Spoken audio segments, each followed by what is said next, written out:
Assalamualaikum warahmatullahi wabarakatuh.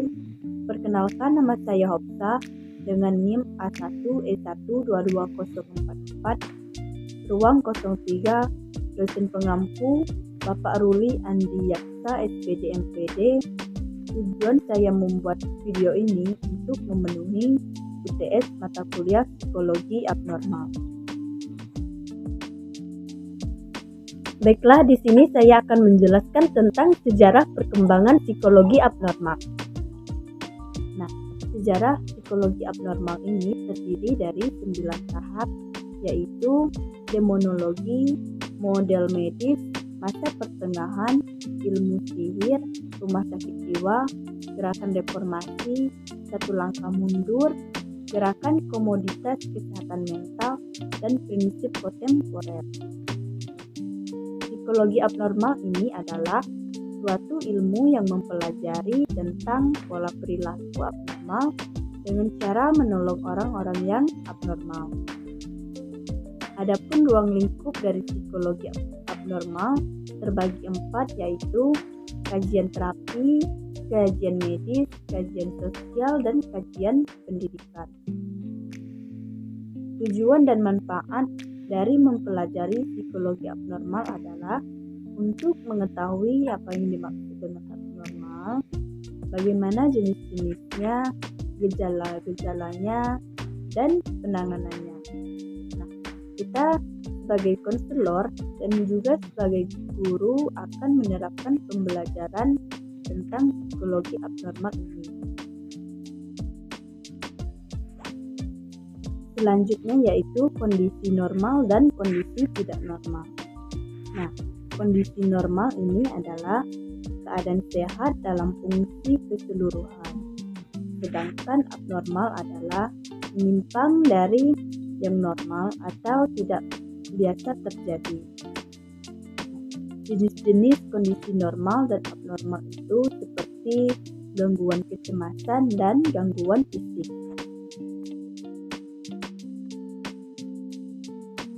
Selanjutnya yaitu faktor-faktor kondisi normal dan abnormal, yaitu yang pertama faktor biologis, yang mana sangat berpengaruh dalam perkembangan seseorang.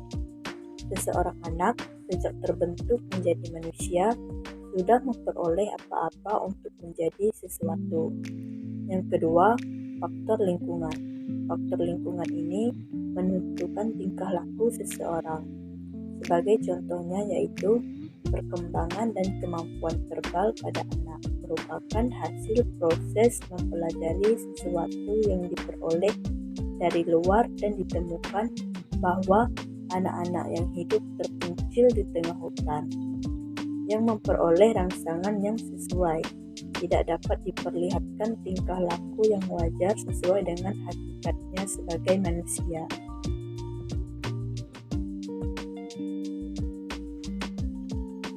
Contoh-contoh kondisi normal dan abnormal, yaitu seperti memiliki perasaan aman atau sense of security yang tepat. Dalam suasana seperti ini, ia akan mampu mengadakan kontak dengan orang lain dalam bidang kerjanya, dalam bidang lingkungan sosial, dan lingkungan keluarga. Dan psikopat yaitu kelainan perilaku berupa sikap antisosial yang tidak dapat mengindahkan norma sosial. Merupakan bagian dari macam-macam abnormalitas dalam psikologi dan kajian dalam bidang psikologi abnormal. Faktor penyebab tingkah laku abnormal. Tingkah laku abnormal adalah kondisi emosional seperti kecemasan dan depresi yang tidak sesuai dengan situasinya.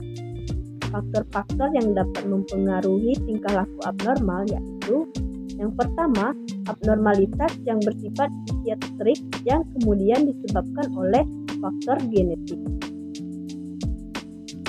medik, dan biopsikologi. Yang kedua, abnormalitas yang bersifat gangguan perilaku yang lebih disebabkan oleh faktor lingkungan dan ketidakseimbangan.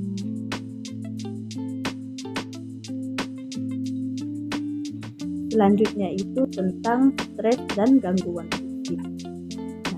Stres ini dapat didefinisikan sebagai ketidakmampuan mengatasi ancaman yang dihadapi oleh mental, fisik, emosional, dan spiritual manusia.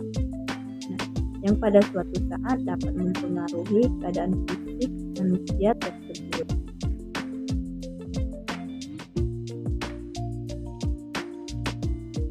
Adapun jenis-jenis stres yaitu, stres dapat dipandang dalam dua jenis yaitu sebagai stres baik dan stres buruk. Stres baik ini disebut dengan stres positif, sedangkan stres buruk ini disebut dengan stres negatif. Stres buruk ini dibagi menjadi dua yaitu stres akut dan stres kronis. Bentuk dari stres dan gangguan fisik adalah keluhan somatik atau sakit, keluhan psikis, dan gangguan psikomotor. Yang terakhir yaitu contoh stres dan faktor stres. Contoh dari stres dan gangguan fisik adalah sakit kepala atau tidak nafsu makan, putus asa, merasa masa depan suram, mudah lupa, dan lain-lain. Faktor-faktor yang menyebabkan terjadinya stres dan gangguan jiwa adalah faktor lingkungan, faktor organisasi, dan faktor individu. Dan tingkatan-tingkatan stres dan gangguan fisik itu terdiri dari stres ringan, stres sedang, dan stres berat.